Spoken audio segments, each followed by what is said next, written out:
always appreciative that I get this chance. Toastmasters is such a great thing that I get a chance to try some stuff, and you guys are such good positive feedbackers that it really helps. And now I'd like to give you some positive feedback.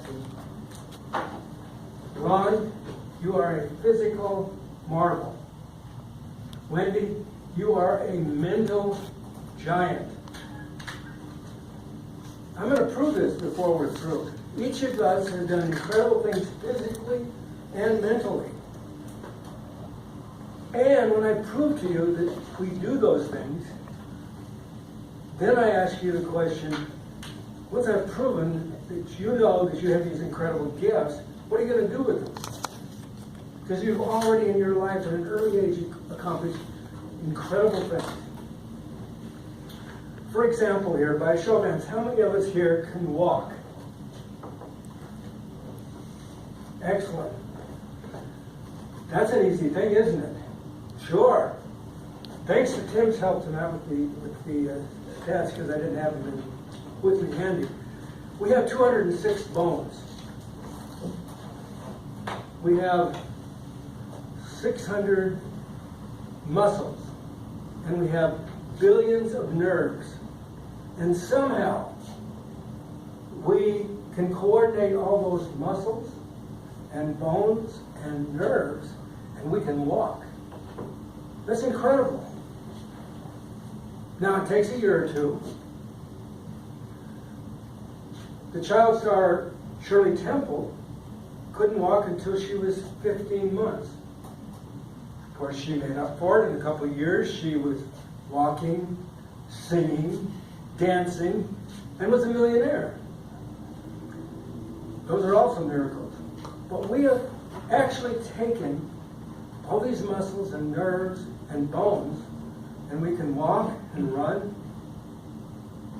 And sometimes Dave, if he gets excited, fall down. We have these great gifts. So we've already accomplished these things physically. What great things can we accomplish in the future? Now, mentally, how many of us can read? Boy, this is a sharp group. All right. We have your different shapes. Now, there are 26 basic shapes in our language. It starts with A, B, C. And then what happens is, once you get good at figuring out the 26 shapes, then they make it really hard for you.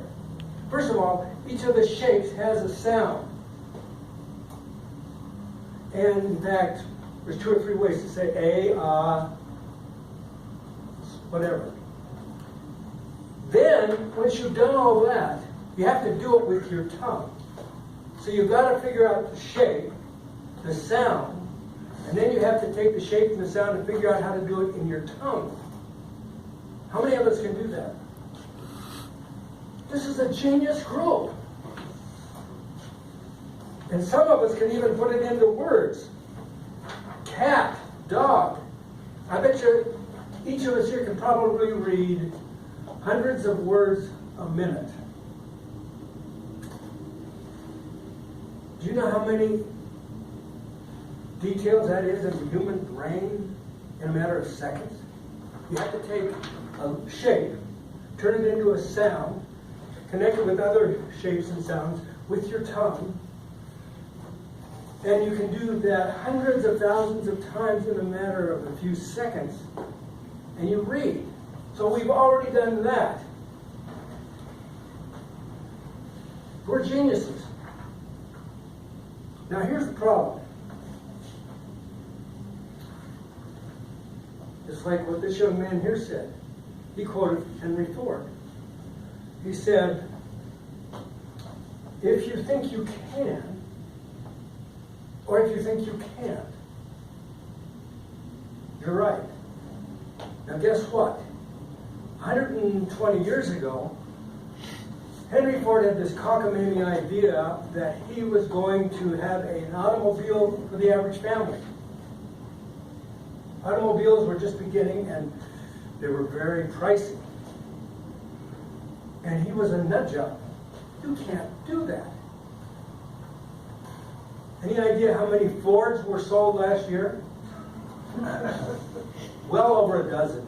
In fact, thanks to Kim Gibbons, again helping me with the stats, 6.6 million Fords. Not bad for somebody who didn't know what he was doing, right? So here's the thing.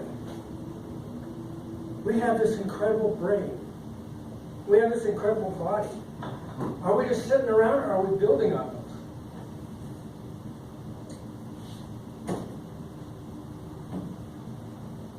We've already done incredible things. This young man here, full of energy. He doesn't do that by sitting around. Someday, we're going to be his age. And when we get to his age, he'll probably be somewhere bouncing around. Because he says he's busy. But we all have that capacity. Maria works with kids. If that isn't a challenge, I don't know what is. And with teachers. Are those teachers always happy about what you have to say? Do they listen carefully sometimes? And how about the parents? I don't deal with the parents as much. Oh, okay, good. But, could you have done that when you were a little kid? Yeah. But now you can do it. It's your job. And you're very good at it. Niraj, how many languages can you speak? 3. That's 3 more than I can. Congratulations. Did that come overnight? Can a dummy speak 3 languages? No. You've got an incredible brain. So what are you going to do with it? Tim, say something smart. Smart. See? We've got these incredible gifts. I love to pick on Tim. He's such a good sport. He will beat me up later if I'm not. But here's the thing. We have these incredible things. This and this. And if we're just sitting around now and we're not developing our body, and if we're not developing our mind, we've already created miracles. But what great miracles can we do in the future? Is there any limit? If we take care of ourselves, each of us could well live to be 100 without spending time in the gym or eating seaweed particularly, but just healthy habits, we're going to live to 90. Or in some cases, 190. I have to go, can't go without these without picking on you. Anyway, here's the thing. We can do all of that stuff. We've got a brain and a body. We've already done miraculous things. What are we going to do now? Mr. Toastmaster. Madam Toastmaster.